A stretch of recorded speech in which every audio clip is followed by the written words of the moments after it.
Hey y'all, it is time to unmold. I already started this one. We're gonna do it real fast. Ooh, pretty, pretty. It's not fully cured, but I will let it sit flat to finish curing.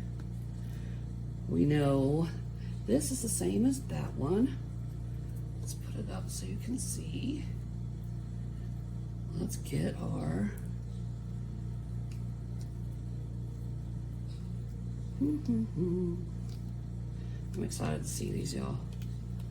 All right, here we go. Oh, look at that. Beautiful.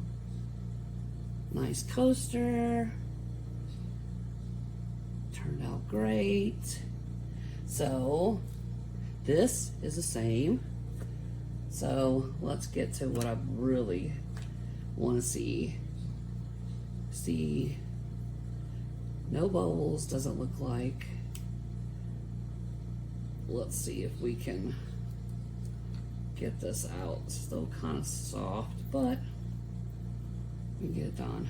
And look, people have been having issues and wanting to know how to unmold things that might have a delicate area or something that's hard to, easily get out. This is not the bottle. This is the alcohol I used last night. But I keep a bottle of Dawn dish soap and water in a spray bottle like this. And all I do is lift up the mold, squirt, and you can use alcohol too, same thing, and just work it down to the area that you want to release. See how easily that just all pops? I prefer Dawn soap instead of alcohol. You can use either one. It all works the same. As far as loosening these up, oh, here we go. Still soft, but we're getting it out. Let's be careful. There we go. Okay. Flip it back in. Ta-da! Look at that, y'all. Remember I used 3 different colors? I used the Chameleon grape, the turquoise, and then the interference blue. That turned out great. I really love that. What do you think? Gorgeous. All right, let's see our pink one. Same thing. Look. Just lift a little lip. Spray it so it gets down in there. Look, I can move it around. See how it starts releasing easily. Push it around. There. Easy breezy. Now, flip it. Alright. I'm trying to do it where y'all can see too. I mean, I really should have let this wait a little bit longer, but I'm impatient. Oh, beautiful. What do you think? Do you like that? Oh, flip my mold back. A little overage popped out. Which one do you like better? Do you like the blue or the pink? Leave me a comment below. Which one is your favorite? All right, now I want to show you these little seashells. These pop right out. You can glue them on here. You can put them in coasters. Ta-da! You have shells for trays if you want to make some trays. An underwater themed tray. There's overage here. Look, it's just going to come right off. I can just pull it. It's gone. Y'all, that's beautiful. I love that magenta. And it pops so well with the black behind it. Beautiful. All right, let's see what else.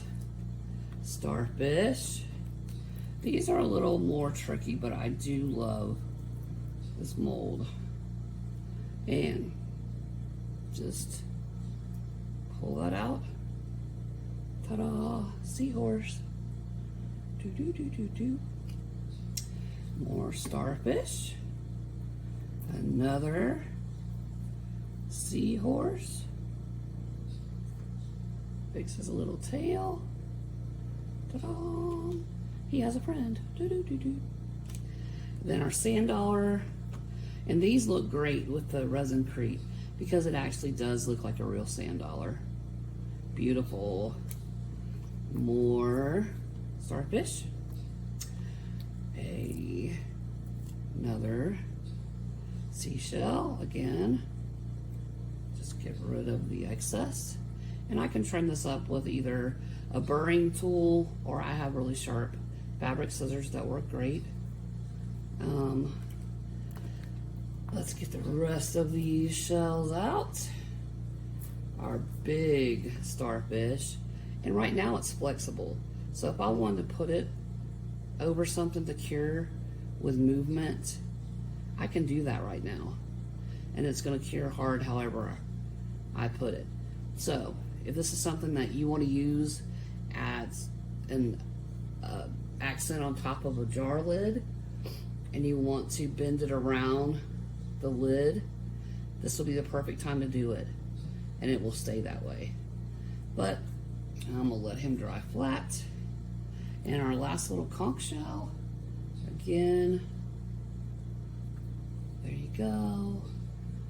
Beautiful little accents for any under the sea stuff that you want to do. Move that aside, and let's get to our last piece to unmold. This one I did with all the holographic glitters. I know it's going to look amazing. Pop that out. And for these molds, I just push down on that part. Be careful around the wings, the head. Okay, there's the mold. Are you ready? Ta-da! Look at that. Y'all, that's gorgeous. And my little things like this, you can hang by themselves if you wanted to do that. I prefer putting them on a wood canvas. I paint the background.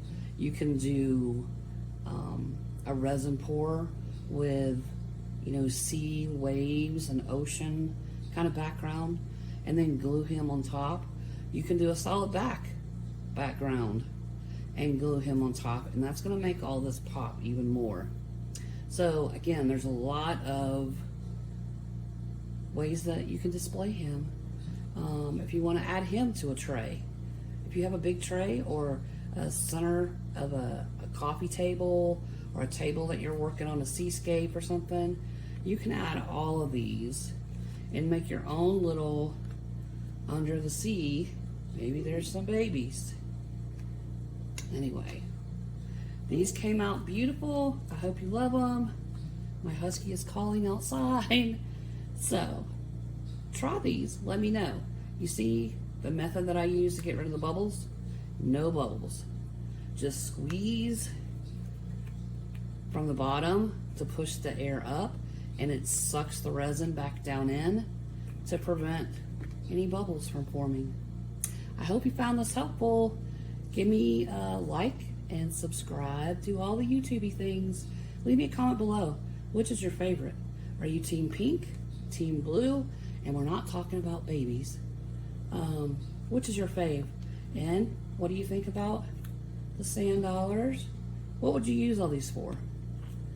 Anyway, leave me a comment, guys. And remember, next time we're going to be using cellophane to make this beautiful coaster. Until then, y'all have a blessed day. See you soon.